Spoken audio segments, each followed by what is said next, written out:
Hadirin hadirat yang dirahmati oleh Allah Subhanahu wa taala, pada kesempatan yang berbahagia ini kita selingkan dengan kajian tematik ya, bukan kitab tauhid. Insyaallah kitab tauhid kita lanjutkan pekan depan. Saya ingin bacakan suatu hadis yang dulu pernah saya bahas mungkin lebih dari 5 tahun yang lalu, tapi saya ingin ulangi lagi untuk mengingatkan kita, terutama para lelaki ya yang sudah statusnya sebagai suami ya, baik beristri satu maupun beristri dua ya. Atau demikian juga penting bagi jomblo ya, yang belum beristri dan masih berkhayal ya.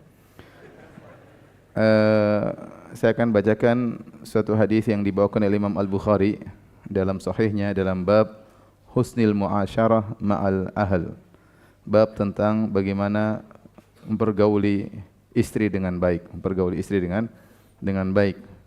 Dalam bab tersebut Al-Imam Al-Bukhari membawakan hadis nomor 5189 dari Urwah dari Aisyah radhiyallahu taala anha.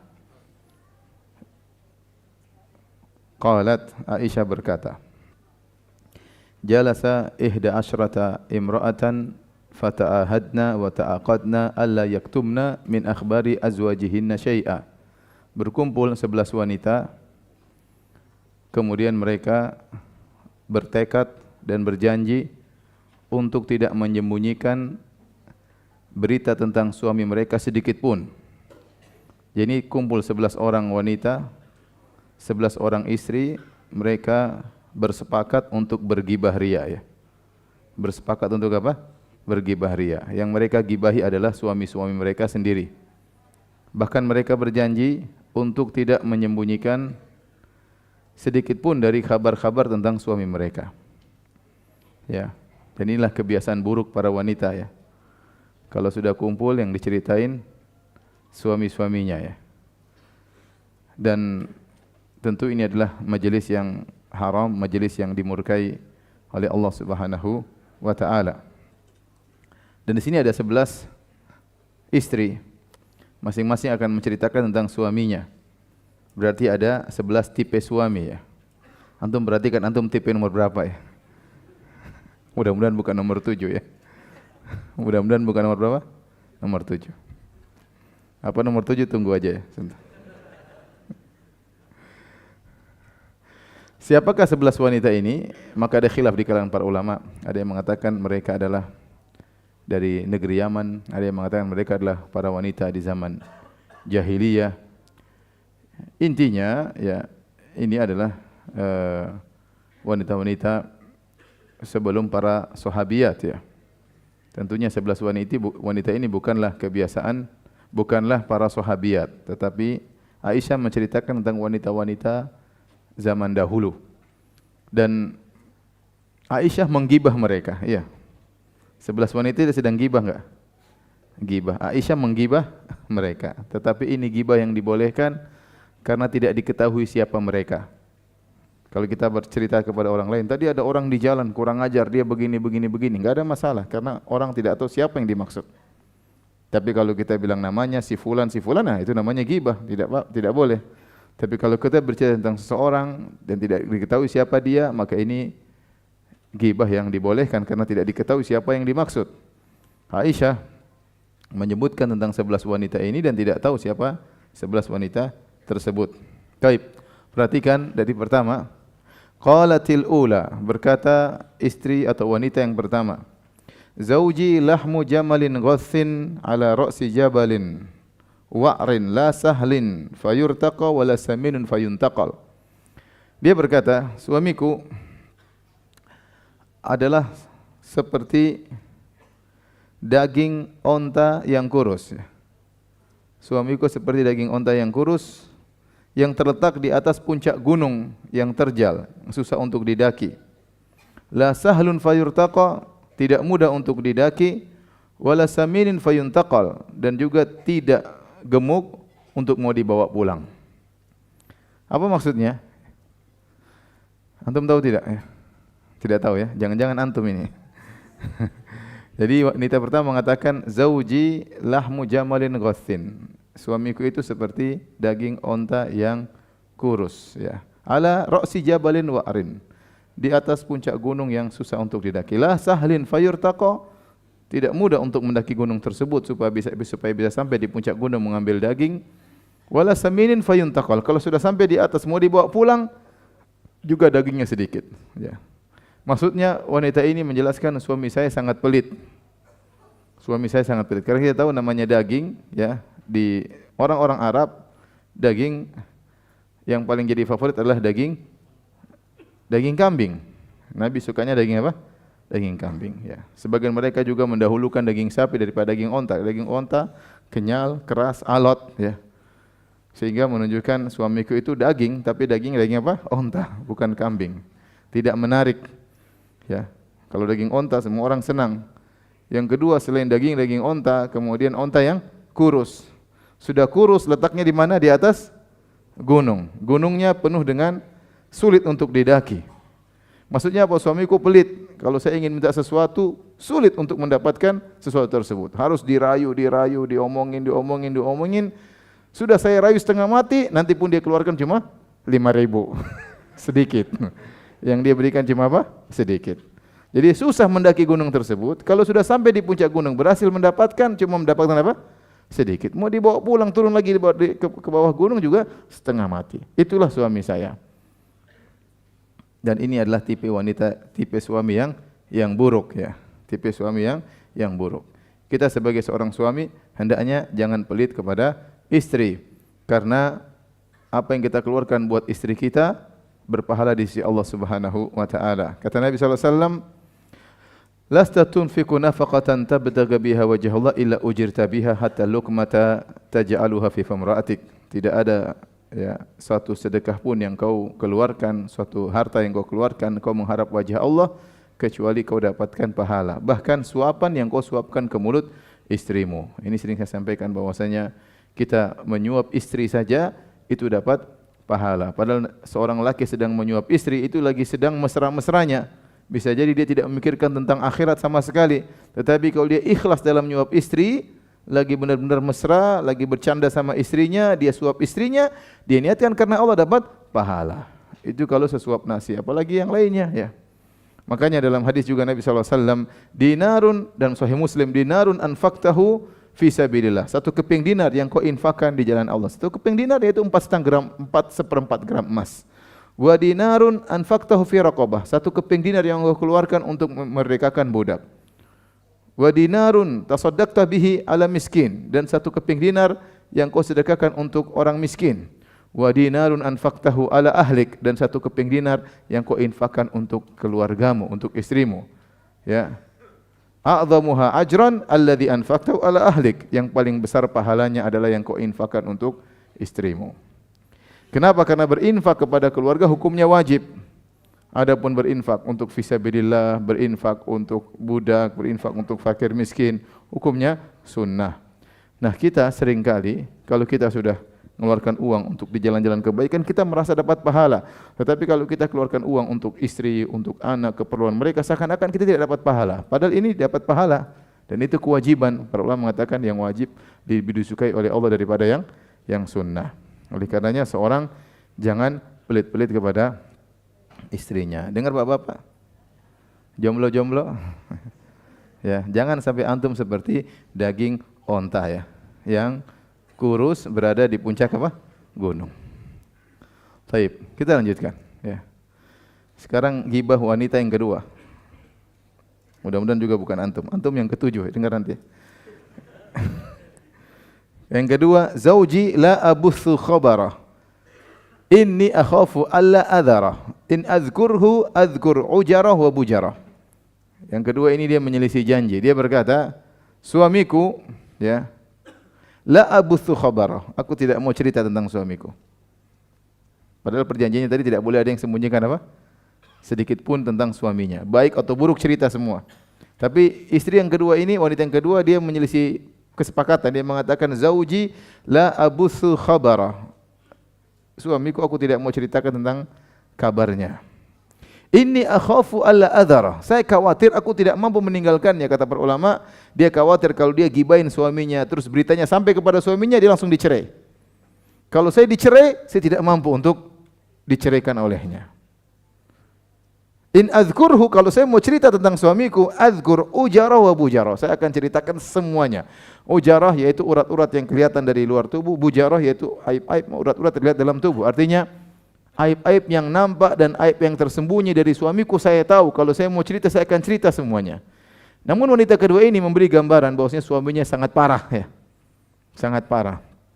Maka dia mengatakan in adzkurhu adzkur ujara wa bujara. Kalau saya mau cerita, saya akan cerita aib-aibnya yang nampak dari luar maupun aib-aib yang tersembunyi yang cuma saya yang tahu. Tapi saya khawatir kalau suamiku dengar tentang cerita ini, saya akan dicerai dan saya tidak mampu untuk meninggalkannya. Ini wanita yang sabar ya. Sudah tahu suaminya kayak begitu, dia memilih untuk tetap bersabar tinggal bersama suaminya. Terkadang seorang istri, seorang wanita diuji dengan suami seperti ini. Tapi di hadapan dia cuma dua pilihan. Dia bersabar dengan suaminya yang penuh dengan kekurangan. Ya. Banyak aibnya, tetapi dia masih bisa merasakan ya secercah kebahagiaan rumah tangga, masih ada anak-anaknya, dia masih bisa senyum. Atau dia tidak tahan dan dia berpisah akhirnya menjadi seorang wanita janda, tidak ada yang menengoknya, tidak ada yang mengurusnya. Ya, tidak ada tempat bernaung ya. Maka terkadang dia memilih lebih baik bersabar bersama suami yang modelnya demikian ya. Apa aib-aib dari lelaki ini tidak diceritakan oleh wanita yang kedua. Cuma dia kasih gambaran global bahwasanya aib suamiku banyak, kalau saya cerita saya takut dicerai dan kalau saya dicerai saya tidak mampu untuk tinggal tanpanya. Taib. Yang ketiga. Antum yang ketiga yang berapa tadi antum? Ketujuh ya. Qalatis tsalitsah, berkata wanita yang ketiga, zauji al-ashannaq. Suamiku orangnya kurus tinggi. In antik utallaq. Kalau saya bicara, saya dicerai. Wa in askut uallaq. Kalau saya diam, saya terkatung-katung. Ya. Dia bilang zauji al-ashannaq. Suamiku tinggi kurus ya. In antik utallaq wa in askut uallaq. Kalau saya bicara, saya akan dicerai. Kalau saya diam, saya akan terkatung-katung. Ya. Apa maksud dari perkataan wanita yang ketiga ini? Ada yang mengatakan dia sedang memuji suaminya dari sisi penampilan saja. Suamiku orangnya memang tinggi, gagah, tapi orangnya kasar. Tidak mau diikut campur sedikit pun urusannya. Saya komentar sedikit dicerai. Hak-hak saya tidak terpenuhi, tapi kalau saya komentar, protes sedikit langsung dicerai. Tapi kalau saya diam, saya terkatung-katung. Banyak hak saya yang tidak terpenuhi. Ini pendapat bahwasanya dia sedang memuji suaminya dari sisi apa? Penampilan. Oke, dia gagah, tapi orangnya tidak mau diikut campur sedikit pun. Tidak mau diprotes sedikit pun. In antik, kalau saya bicara, utallaq, saya dicerai. Wa in askut uallaq, kalau saya diam, saya terkatung-katung. Dan banyak juga lelaki yang modelnya seperti ini ya. Sebagian syurrah, sebagian pensyarah hadis mengatakan tatkala wanita ini berkata zauji al-ashannaq, zauji suamiku tinggi, maksudnya dia sedang mengatakan suamiku goblok ya. Kenapa? Karena tinggi itu menggambarkan kegoblokan. Kenapa bisa? Karena otak dengan dada terlalu jauh. Ada yang mengatakan demikian. Tapi ini tentunya tidak tepat ya. Ya, berarti orang pendek-pendek pinter-pinter. Enggak juga ya. Ada pendek yang pinter, ada pendek yang bahlul ya. Ada yang tinggi pinter, ada tinggi yang juga bahlul ya. Intinya ya, dia tidak mau diatur sama istrinya sama sekali. Dia mau bahwasanya segala urusan dia yang atur. Dia benar-benar raja di rumah tangganya, di rumahnya. Tidak mau komentar istrinya sedikit pun. Sekali komentar diceraikan. Subhanallah. Nah, ada lelaki yang seperti itu. Maka antum jangan sampai seperti ini. Ya. Lihatlah bagaimana Nabi SAW bermuamalah. Kalau kita baca hadis-hadis, kalau saya mau sampaikan banyak sekali. Tapi Nabi SAW bermuamalah dengan istri-istrinya seakan-akan bukan dia sebagai Nabi, tapi sebagai seorang suami. Makanya terkadang istrinya ngangkat suaranya, Nabi tidak marah. Ya. Coba kalau sahabat ngangkat suara, bahaya. Tapi istrinya ngangkat suara, Nabi tidak marah. Kenapa? Dia memposisikan dirinya sebagai seorang apa? Sebagai seorang suami. Sekarang Nabi diskusi sama istrinya, bekerja sama dalam, kadang Nabi membantu istrinya, pekerjaan istrinya, ya. Bagaimana waktu Nabi SAW sedih, kemudian para sahabat tidak mau mencukur rambut mereka, Kemudian beliau masuk dalam kemah dalam kondisi sedih. Kemudian Ummu Salamah memberikan ide, ya Rasulullah, lakukanlah begini, begini, begini, maka niscaya para sahabat akan mengikutimu. Dan Nabi nurut kepada Ummu Salamah. Ini dalil Ummu Salamah kasih ide menunjukkan kebiasaan Nabi SAW menerima ide dari istrinya. Seandainya Nabi adalah tipe orang yang tidak mau menerima ide dari istrinya sama sekali, tentu Ummu Salamah radhiyallahu anha tidak akan berani menyampaikan apa? Ide kepada Nabi SAW. Jadi kita dalam kehidupan rumah tangga, ya, banyak hal-hal yang kita diskusikan sama istri kita, terutama yang berkaitan dengan anak-anak, berkaitan dengan perabot rumah tangga. Terutama yang berkaitan dengan perabot rumah tangga, kita hendaknya lebih banyak mengalah. Misalnya, istri kita ingin rumah kita berwarna merah jambu. Ya sudah. Antum jangan protes, hitam aja, hitam. Kita enggak sukanya warna hitam. Bilang yang tinggal di rumah istri, yang ngurusi rumah siapa? Istri. Ente lagi laki-laki ngurusin cat rumah, ngurusin horden warnanya apa ngapain, itu bukan pekerjaan apa? Laki-laki. Mungkin istri kita ingin punya selera kita tidak suka, kita boleh kasih ide, tapi biarkan keputusan kepada istri kita dalam urusan apa? Rumah tangga, perabot rumah tangga. Adapun mau kerja di mana urusan antum. Ya. Adapun urusan kecil-kecil di rumah, ya. Mau beli pot yang warna ini aja, pot aja ente urusin ya, sudah enggak usah, itu urusan apa? Istri. Ada hal-hal yang kita diskusikan sama istri kita dan enggak ada masalah kita buka, ya. Istri kita mungkin kasih ide, ada hal-hal subhanallah. Ada perkara-perkara yang kita laki-laki tidak bisa menilai, istri kita lebih pandai menilai, dan itu saya dapati sendiri, ya. Ada hal yang kita tidak sampai pikirannya ke situ, istri kita sampai. Dan itu banyak saya dapati seperti itu. Ada kadang-kadang istri kita kebablasan. Terlalu jauh. Tapi intinya tidak mengapa kita buka ruang diskusi sama istri kita. Jangan seperti lelaki yang ketiga ini yang kata istrinya, in antik utallak, kalau saya ngomong dicerai, wa in askut uallak, kalau saya diam saya terkatung-katung. Baik. Ada yang nomor 3 di sini? Ngaku aja. Baik. Sekarang nomor 4. Nomor 4. Zauji kalaili tihamah. Istriku, suamiku, kata wanita nomor 4, suamiku seperti malam hari di pegunungan Tihamah. La harrun wala qurrun, tidak panas dan juga tidak dingin. Wala makhafah wala sa'amah, tidak ada ketakutan dan tidak ada kebosanan. Yang keempat ini dia menggambarkan suaminya oke-oke sajalah. Saya bisa hidup dengan dia. Dia seperti malam hari di pegunungan Tihamah. Pegunungan Tihamah itu disebutkan kalau siang panas, tapi kalau malam udaranya sejuk. Makanya dia berkata, suamiku seperti malam hari di pegunungan Tihamah, ya. La harrun wala qurrun, tidak panas dan juga tidak apa? Dingin, sedang-sedang aja. Oke-oke lah untuk hidup bersama dia, oke. Kemudian dia berkata, la makhafah, saya tidak takut sama dia, tidak menakutkan, wala sa'ama, dan juga tidak membosankan, ya. Tidak terlalu sayang seperti romantisnya seorang suami kepada istri, tidak terlalu perhatian tapi juga tidak terlalu cuek. Oke lah, ya. Ya. Saya enjoy hidup sama dia. Dia tidak panas menyakitkan, tidak dingin juga menyakitkan, tapi tidak menakutkan dan juga tidak apa? Membosankan. Itu suami saya biasa-biasa saja. Ini mungkin antum banyak seperti ini. Ya. Ya. Atau menakutkan. Taib. Nah, ini yang paling keren nomor 5 ini.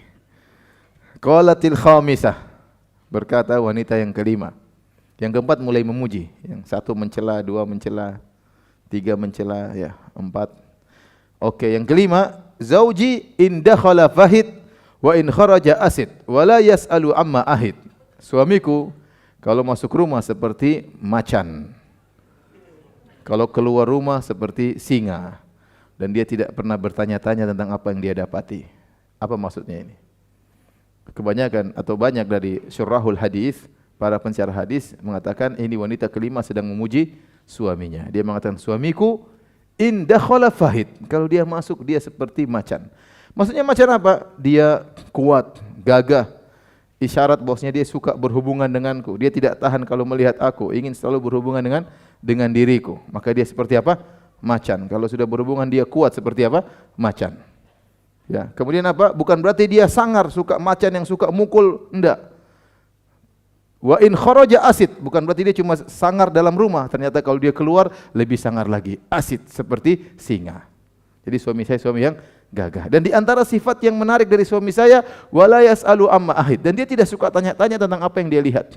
Banyak masalah di rumah tidak dia tanya-tanyain, dia cuek aja. Jadi ini di antara apa namanya? Di antara ciri orang yang baik ya, pernah ditanya, siapakah orang yang pandai? Itu fatinun mutaghafil, yaitu seorang yang pandai, seorang yang dia cerdik, dia tahu tapi dia pura-pura tidak tahu. Kita seorang suami tidak harus selalu mengetahui segala urusan. Tidak semua ada masalah di rumah, ini kenapa ini? Itu kenapa itu? Ini kenapa? Ada perkara yang harus kita tanyakan dan kebanyakan tidak usah kita tanyakan. Dia pergi ke kantor, pulang sore, mungkin ada perubahan lokasi meja, mungkin ada ini, mungkin. Tidak usah terlalu tanya-tanya. Lihatlah suamiku ini. Kalau masuk seperti apa? Macan. Ya, wala yas'alu amma ahid, dan tidak terlalu banyak tanya. Ya, pokoknya ketemu istri, dia jalankan kewajibannya, tapi kalau dia keluar, wa in kharaja asid. Kalau dia keluar, dia lebih garang lagi kepada orang di luar. Sebagian ulama menafsirkan bahwasanya wanita ini sedang mencela suaminya. Dia mengatakan suamiku itu macan. Kenapa kalau berhubungan tidak pakai mukaddimah ya? Kayak macan. Antum banyak kayak macan ini kan. Mending macan, kadang kayak katak ya. Taib. Hadirin yang dirahmati Allah Subhanahu wa taala ya. Kayak kucing meong ya. Jadi seorang suami yang baik hendaknya dia sayang sama istrinya, dan seorang wanita juga hendaknya selalu memperhatikan penampilan dirinya. Kalau suaminya sering minta berhubungan dengan dia, berarti suaminya sayang. Berarti suaminya apa? Sayang. Tapi kalau suaminya sebulan sekali minta, itu tanda tanya besar. Ya. Oleh karenanya seorang wanita memperhatikan dirinya agar suaminya sayang. Tanda kalau suaminya selalu ingin berhubungan dengan dia, berarti suaminya sayang. Baik. Sekarang yang keberapa? Yang keenam. Yang keenam. Qalatis sadisah, berkata yang keenam. Zauji in akala laffa. Ini suaminya ya, pikirannya cuma dunia, pikiran cuma makan, minum, tentang dirinya saja dia senang-senangkan, tidak perhatikan terhadap istrinya. Apa kata yang keenam? Zauji in akala laffa. Suami kalau makan habis seluruh. Menu yang dihidangkan semuanya apa? Habis. Wa in syariba istaffa, kalau dia minum semua jus-jus yang disediakan juga apa? Habis. Wa nittaja al-taffa, kalau dia tidur maka dia selimuti dirinya sendiri. Wala yulijul kaffa liya'lamal batha, dan dia tidak pernah menjulurkan tangannya untuk mengetahui kesedihan.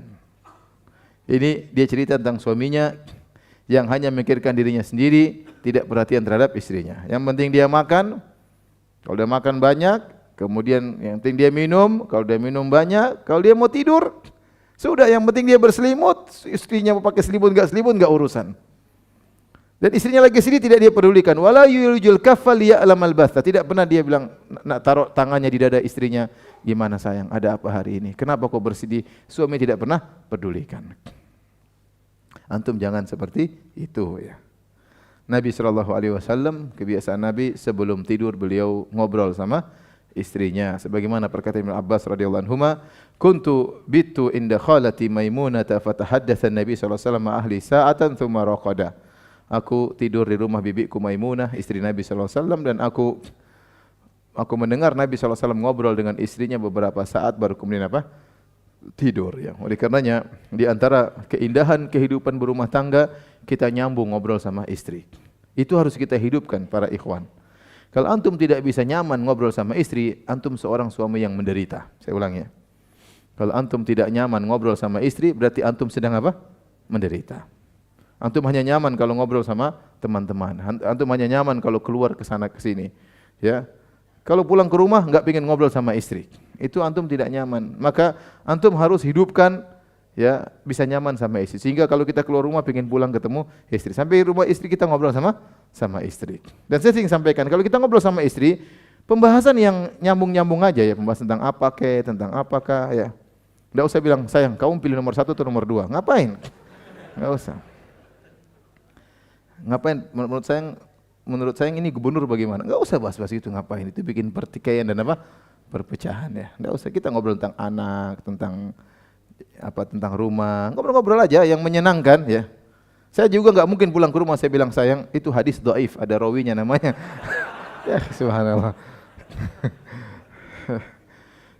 Ngapain? Jadi kita harus ciptakan obrolan sama istri. Apalagi istri sudah nunggu kita lama, kita udah berjam-jam keluar, mungkin dia juga mungkin apa kayak baca berita kayak apa, kita pulang perlu obrolan. Mungkin dia sedih, kita pijit. Apa yang penting lihat suami ini wala yujul kaffa liya'lamal basa. Tidak pernah dia masukkan tangannya di dadaku untuk mengetahui kesedihanku. Ini suami yang buruk ya, suami yang buruk. Kalau istri ingin curhat, ada tempatnya dia curhat kepada suaminya. Kalau dia nangis, ada tempat dia berpeluk, melepaskan air matanya, suaminya. Ya. Kalau suaminya tidak memberikan hal tersebut, dia curhat sama suami orang. Dan itu terjadi. Curhat sama suami orang, repot. Ya, karena kita tidak memberikan kesempatan baginya untuk melepaskan problematikanya. Dia ingin ngobrol sama suaminya. Perkara yang menyedihkan, pulang dari kantor, istri juga udah nunggu, kemudian masing-masing tempat tidur, masing-masing main HP.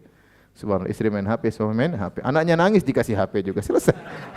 Masing-masing main HP. Ketawa-ketawa sama HP. Sedih nangis nonton sinetron, nangis di HP. Ya akhi, sebenarnya hidup kayak apa kayak gini? Apa rumah tangga kayak gini ya? Rumah tangga apa kayak begini ya? Namanya rumah tangga itu kita kawan kita, apa teman dekat kita, istri kita, teman ngobrol kita. Makanya saya bilang sekali lagi, kalau suami tidak pandai ngobrol sama istrinya, itu suami yang menderita, istri pun menderita. Tapi kalau kita enjoy sama istri kita, enak kita safar sama istri kita, ngobrol sama istri kita, kemana-mana sama istri kita. Apalagi nanti istri yang satunya lagi, kemudian.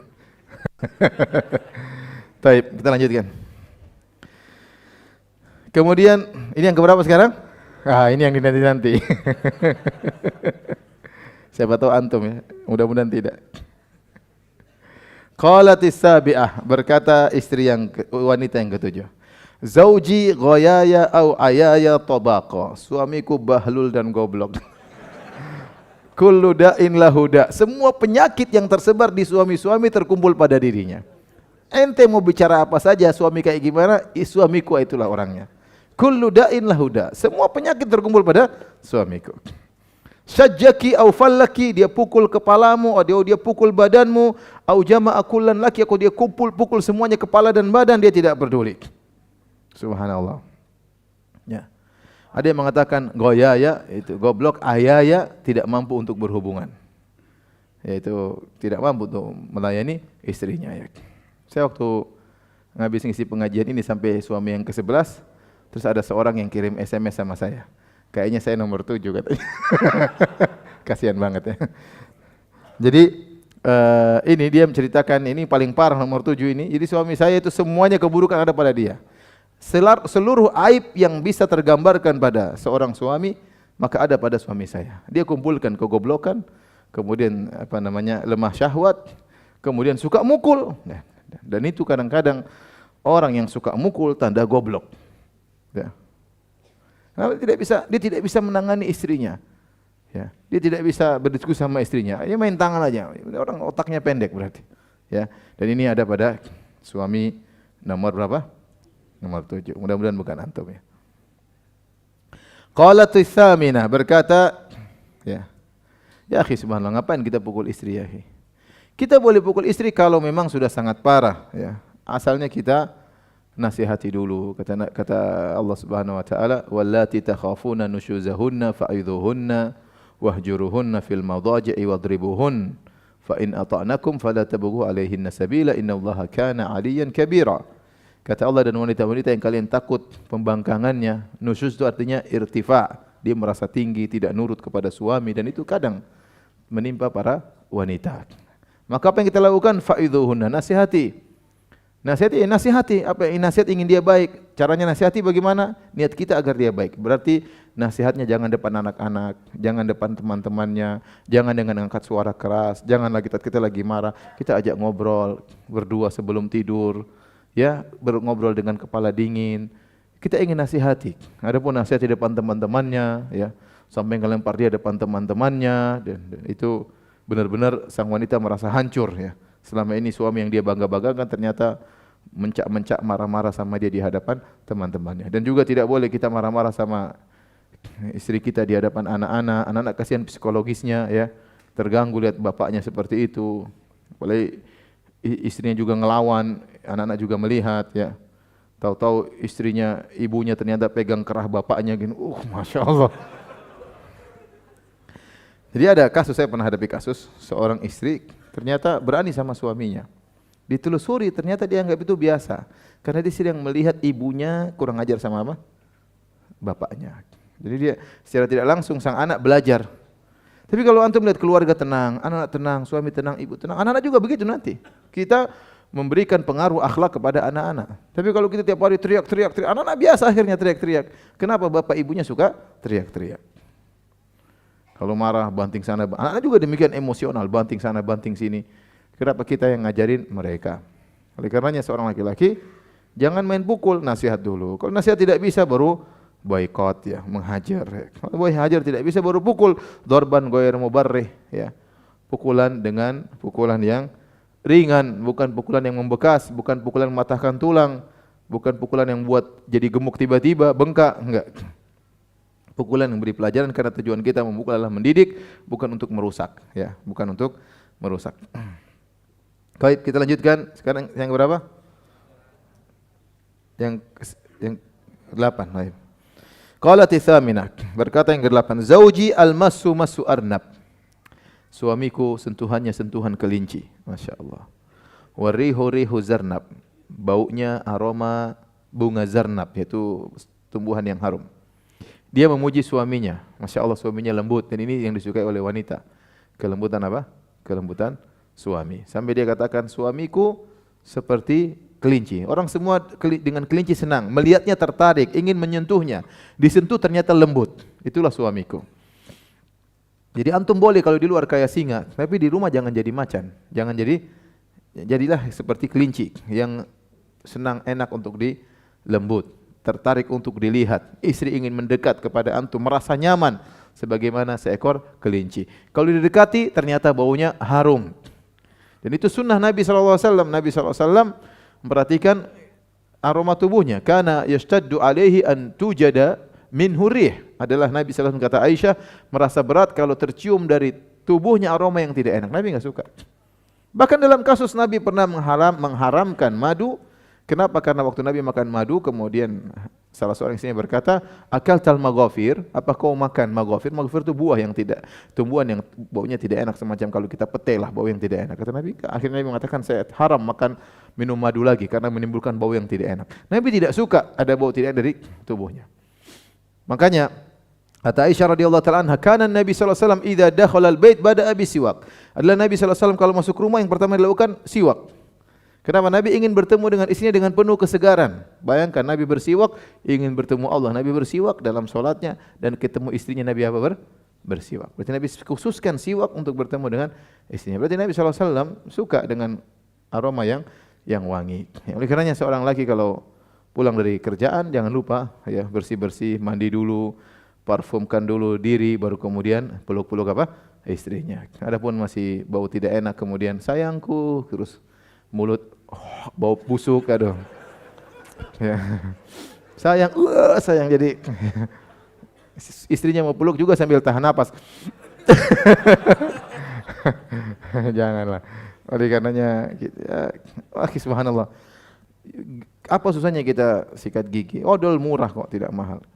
Odol murah tidak mahal. Kalau pakai siwak juga bisa. Karena bau mulut paling tidak enak. Nabi SAW tidak suka bau mulut. Makanya Nabi SAW waktu mau nikah sama seorang wanita, Nabi suruh Ummu Sulaim untuk ngecek wanita tersebut. Kata Nabi SAW, syummi awaridaha. Ciumlah bagian mulutnya. Dan ini hadis hasan diriwayatkan Imam Ahmad dalam musnadnya. Nabi suruh cek mulutnya bau atau tidak. Kalau bau Nabi enggak mau. Nabi tidak mau. Maka seorang berusaha untuk merapikan dirinya kalau ketemu istri, wangi sebagaimana kata seorang sahabat, ini uhibbu an atazayyana lil mar'ah kama uhibbu an tatazayyana li. Aku suka berhias di hadapan istri sebagaimana aku suka istri berhias di hadapanku. Jadilah seperti sentuhan apa? Kelinci. Baik, yang keberapa sekarang?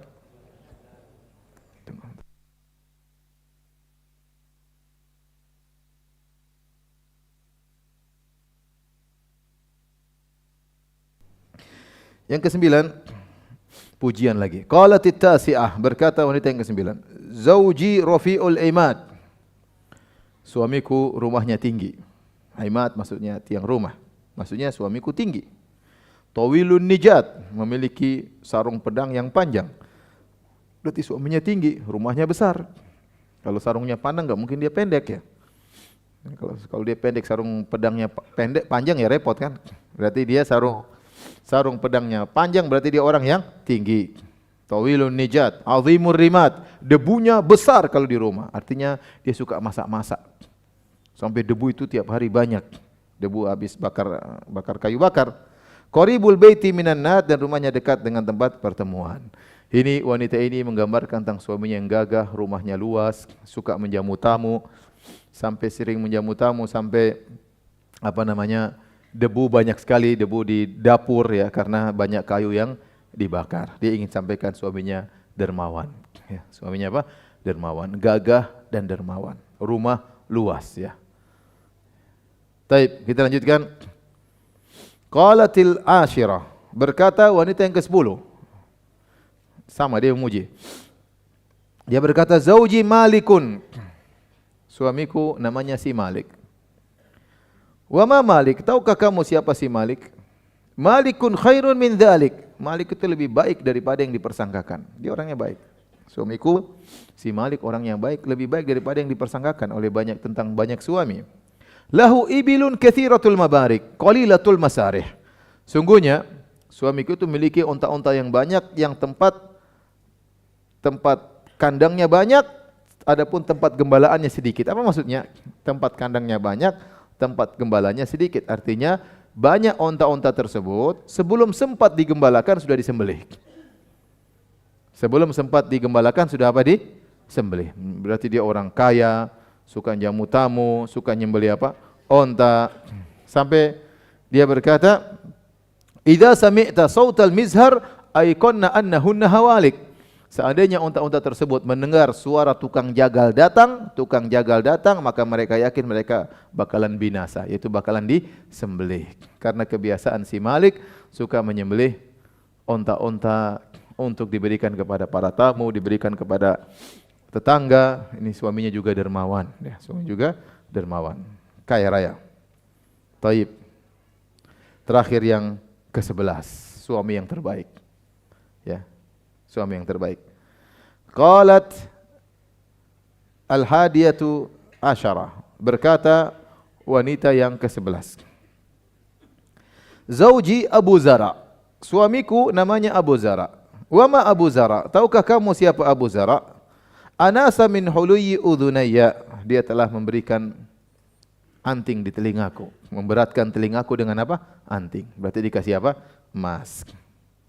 Wa mala'a min syahmi adudayya, dia membuat tangan atasku menjadi padat, yaitu makan juga sehingga tubuhnya menjadi montok dan segar.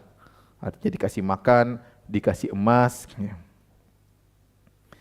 Wa bajjahani fabajihat ilayya nafsi, dia selalu menyenangkan diriku sampai hatiku pun menjadi riang gembira tinggal bersamanya. Wajadani fi ahli gunaimatin bisyiqqin. Bagaimana kisahku menikah dengan Abu Zara? Abu Zara menemukan aku tinggal di suatu keluarga yang memiliki gunaimah, kambing-kambing kecil orang miskin. Bisyikin, ada yang mana syikin artinya tinggal di sela-sela gunung atau ke dalam kehidupan susah. Intinya orang miskin. Dia dapati aku dalam kehidupan miskin. Faja'alani, yang keluargaku cuma punya kambing-kambing kecil.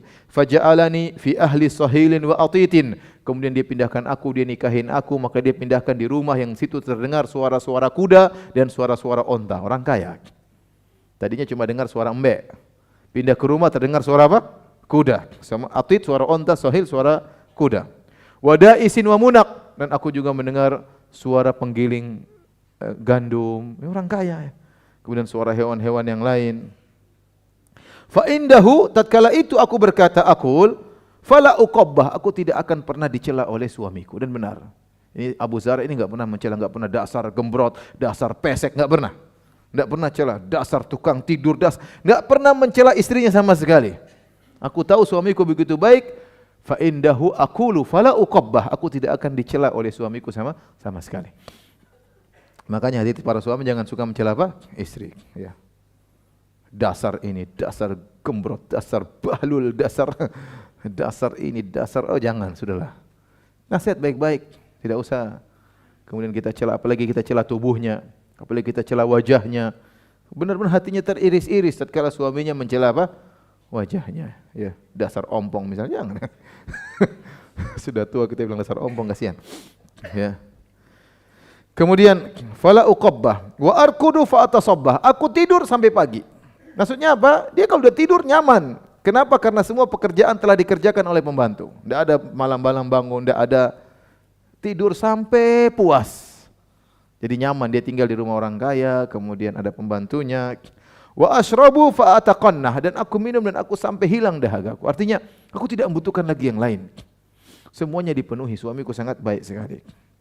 Saking semangatnya, saking senangnya Ummu Zara ini bercerita tentang suaminya Abu Zara, wanita 11 namanya Ummu Zara ya. Maka dia cerita tentang mertuanya. Dia mengatakan Ummu Abi Zara, ibunya suamiku. Fama Ummu Abi Zara, tahukah kalian siapa mertuaku? Ibunya suamiku. Uku muharidah wa baituha fasah, perabot rumah tangganya banyak, alat-alat masaknya banyak. Rumahnya apa? Luas ya. Artinya hubungan dia dengan mertuanya baik. Ya, hubungan dia dengan apa? Mertuanya baik, tidak seperti banyak orang yang hubungan antara istri dengan mertuanya tidak baik, cemburu-cemburuan yang tidak pada tempatnya. Istri cemburu pada ibu mertuanya, ibu mertua cemburu pada menantunya, dan ini sering kasus banyak terjadi. Kemudian dia bercerita lagi, Ibnu Abi Zara, putranya Abu Zara, ternyata suaminya ini sudah punya anak. Ya, suaminya sudah punya anak waktu menikah dengan dia. Maka dia berkata, tahukah engkau siapa putranya Abu Zara? Madja'uhu kamasalli syatbah wa yushbi'uhu dhira'ul jafrah. Sungguhnya dia tempat tidurnya tidak lebar, artinya orangnya kurus, tinggi. Kemudian dia cukup hanya makan dengan kaki kambing betina. Jadi tidak makannya tidak banyak, orangnya kurus dan tinggi. Dia puji anak bawaan suaminya. Kemudian dicerita lagi, bintu Abi Zara, putrinya Abu Zara. Tahukah engkau siapa putrinya Abu Zara? Tau'u abiha, dia sangat nurut kepada bapaknya. Wa tau'u ummiha, sangat nurut kepada ibunya. Wa mil'u kisaiha, dan dia orangnya montok, kemudian makannya, badannya bagus. Wa ghaidhu jaratiha, yang membuat cemburu madu-madunya. Ya. Jariyatu Abi Zara, tahukah kalian siapa budaknya atau pembantunya Abu Zar? Cerita semua tentang rumahnya. Jadi tidak cerita, orang suruh cerita suaminya, cerita semuanya dia. Kenapa? Kalau sudah suka semua diceritai. Kamu tahu enggak mobilnya ke ini? Oh, cerita semua rumah. Kenapa? Karena sudah suka semua diceritain, ya. Kemudian dia mengatakan, "Fama jariyatu Abi Zar, tahukah kalian pembantu Abu Zar, la tabuthu haditsana tabthitha." Dia tidak pernah menceritakan rahasia kami keluar. Ini pembantu yang bagus. Bukan pembantu yang kita ngobrol kemudian dicerita ke orang, dan itu banyak bantu seperti itu. Majikanku begini-begini, waduh. Apalagi ibu majikan, waduh parah misalnya. Cerita keluar-luar. Wala tunakkithu miratana tankitha, dan dia tidak pernah membawa keluar makanan keluar kecuali dengan izin kami. Artinya dia amanah, tidak ada harta dari rumah dibawa keluar. Tidak seperti sebagian pembantu tahu-tahu HP hilang, tahu-tahu ini hilang, tahu-tahu kirim ke rumah, dan banyak pembantu yang tukang nyolong. Wala tamla'u baitana ta'shisha, dan tidak pernah membawa kotoran ke rumah kami. Azan kah? Tapi apa yang terjadi? Tidak semua kebahagiaan bertahan lama. Apa kata Ummu Zara? Qalat kharaja Abu Zara. Suatu hari terjadi kejadian. Peristiwa yang menyedihkan Ummu Zara. Suamiku Abu Zara suatu pagi keluar. Wal autabu tumkhadu. Tatkala itu susu-susu sedang digoyang-goyangkan untuk dikeluarkan sarinya oleh para pembantu-pembantunya. Falaqiya imra'atan ma'aha waladani laha kal fahdaini yal'abani min tahti khasriha birummanataini. Tiba-tiba dia melewati seorang janda punya anak dua, ya, sedang bermain-main dengan dua buah delima, tahta khasriha, dilemparkan di bawah pinggang wanita tersebut. Ini para ulama ada beberapa pendapat menafsirkan hal ini.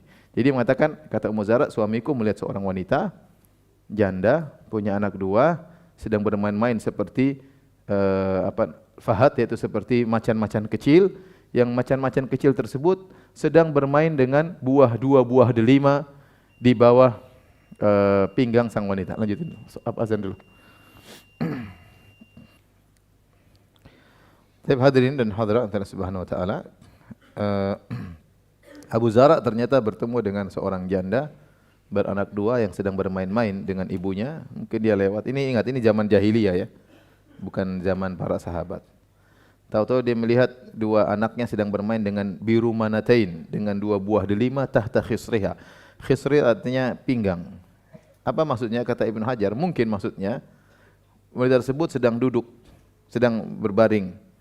Kemudian saking mohon maaf bokongnya besar atau maka ada celah antara pinggangnya sehingga bisa dilemparin bola apa? Dilemparin apa namanya? Itu bisa menghayal enggak? Jadi dia duduk saking besaran mohon maaf bokongnya, maka ada celah sehingga bisa dilempar buah delima. Ini jomblo tutup telinga ya. Ini pendapat yang kedua dikatakan yal abani tahta khusriha birumanatain, di mana dua anaknya sedang bermain dengan dua buah delima, maksudnya dia sedang bermain dengan buah dada ibunya ya, sehingga membuat Abu Zara tertarik karena buah dadanya disifati seperti buah delima. Berarti masih muda wanita tersebut. Akhirnya fanakahat ya. Fatallaqani wa nakahaha. Artinya aku pun diceraikan, kata Ummu Zara. Aku pun diceraikan dan dia pun nikah dengan janda tersebut. Kemudian Ummu Zara, meskipun dia sangat cinta kepada Abu Zara, tapi sudah dicerai. Apakah kemudian kehidupannya hancur? Tidak, dia cari kebahagiaan lain yang mungkin tidak sempurna seperti yang pertama. Kata Ummu Zara, "Fanakahtu ba'dahu rajulan sariyan." Aku menikah lagi dengan seorang yang kaya, rakiba syariyan, dan dia naik kuda pilihan, wa akhadha khatiyan, dan dia mengambil tombak yang dibuat atau tombak impor yang menunjukkan tombak yang sangat bagus, wa araha alayya na'aman tariyan, kemudian dia bawakan kepadaku onta-onta yang banyak, wa atani min kulli raihatin zaujan, dan dia berikan aku sepasang-pasang, ada mungkin sepasang apakah emas kah atau sepasang emas dan perak kah atau sepasang hewan-hewan, pokoknya dia berikan aku banyak. Suami yang kedua juga ternyata kaya raya dan baik juga sama dia. Tapi subhanallah, apa kata Ummu Zara mengomentari suaminya yang kedua? Falau jama'tu kulla syai'in a'tanihi ma balagha asghara aniyati Abi Zara. Kalau saya kumpulkan seluruh pemberian suamiku yang kedua, tidak akan sama dengan pemberian sedikit dari satu tempayan dari Abu Zara. Subhanallah. Tetap dia cinta kepada suami yang pertama, dan itulah kalau cinta pertama memang susah untuk dilupakan. Kata seorang penyair, nakil fuadaka haitsu syi'ta minal hawa, famal hubbu illa lil habibil awwali. Silahkan pindahkan hatimu kepada siapa saja yang kau sukai, tetapi cinta yang pertama adalah cinta yang sejati, adalah cinta yang pertama. Wa kam min manzilin ya'lafuhul fata wa haninuhu abada li awwali manzili. Betapa banyak tempat yang pernah disinggahi oleh seorang pemuda, tetapi yang selalu dirindukannya adalah tempat yang pertama ya. Jadi memang cinta pertama susah apa? Dilupakan, kata orang sih ya. Oleh karenanya Ummu Zara selalu ingat sama Abu Zara, padahal suami yang kedua sudah banyak berikan, tapi dia bilang tidak ada bandingannya dengan sedikit pemberian ke suamiku yang pertama. Taib. Setelah menyampaikan ini, jadi Aisyah cerita kepada Nabi SAW. Ini menunjukkan fasihahnya Aisyah. Aisyah sampai cerita ini kan semua ibarat-ibarat. Suamiku begini, suami berarti Aisyah itu cerdas. Sampai dia ceritakan, ungkapkan dengan ibarat-ibarat ungkapan-ungkapan kepada Nabi, dan Nabi dengerin dari awal sampai akhir. Dan suami yang baik demikian, suaminya istrinya cerita dengerin. Mami cepat, mami cerita apa? Mami cerita. Papi lagi sibuk nih apa? Oh, itu aja cerita tadi. Enggak, suruh dengerin, istrinya dengar, Nabi dengar. Setelah dengar, Nabi komentari. Nabi katakan, kuntu laki ka Abi Zara li Ummi Zara. Nabi komentar, ya Aisyah, aku bagimu seperti Abu Zara kepada Ummi Zara. Walakinni la utalliq, tapi aku tidak menceraikan. Tetapi kata Aisyah, anta khairun min Abi Zara. Engkau lebih baik daripada Abu Zara. Apa maksudnya kata para ulama? Nabi mensikapi Aisyah seperti Abu Zara kepada Ummi Zara dari sisi kelembutan. Nabi tidak memberikan Aisyah sebagaimana Abu Zara kepada Ummi Zara, karena Nabi keterbatasan finansial Nabi SAW, tapi kelembutan yang dirasakan oleh Ummu Zara dari Abu Zara dia rasakan oleh Aisyah dari Nabi SAW. Inilah ya 11 tipe suami. Semoga antum menjadi tipe yang nomor berapa tadi? Nomor 11. Jangan nomor 7 ya. Tapi demikian saja kajian kita, tidak ada tanya jawab. Insyaallah kita lanjutkan pekan depan. Subhanakallah bihamdik asyhadu an la ilaha illa anta astaghfiruka wa atubu ilaik. Assalamualaikum warahmatullahi wabarakatuh.